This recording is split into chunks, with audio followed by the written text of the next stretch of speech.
Hi, I'm here to talk about UnitedFuture's approach to tertiary education policy, and in particular I want to focus on what we regard as a bold new approach to the whole issue of fees, allowances, loans, and the whole situation that arises from them. You know the story at the moment. You pay significant fees for your tertiary education. You have to borrow significantly to fund your tertiary education. Many people are not eligible for student allowances. Net consequence is you end up with very significant levels of student debt at the end of your course. A number of you go overseas, some don't return. The country ends up with this big outstanding student loan balance and the debt monster that you've referred to for many years now. So UnitedFuture says that we've got to somehow cut into the problem.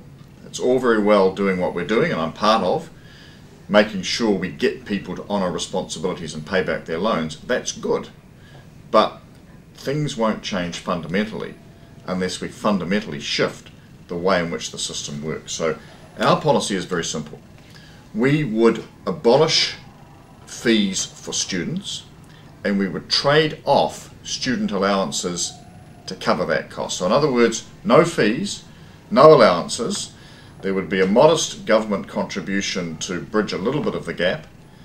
Students would be able to borrow at the current rates for their living expenses.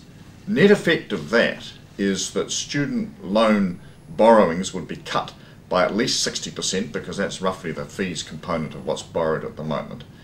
And the debt for degrees would come down quite significantly, around $6,800 at the maximum level for each year of study. So the student who completes the BA and borrows $6,800 a year, likely to come out with a debt of just on $20,000.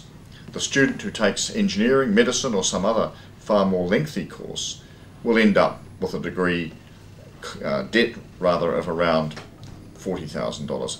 In each case, the figures are vastly reduced on what they are today, and in turn what that means is easier incentives for repayment, less of this need to flee the country to get rid of the debt burden, but also an easier situation moving forward for students, and a reduction of that big insurmountable debt burden and all of the problems that that gives rise to.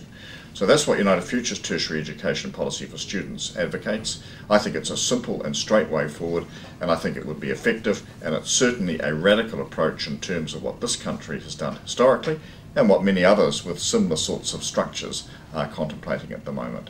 So if you want a fairer, more logical approach to student loans and allowances and fees, then I say party vote UnitedFuture.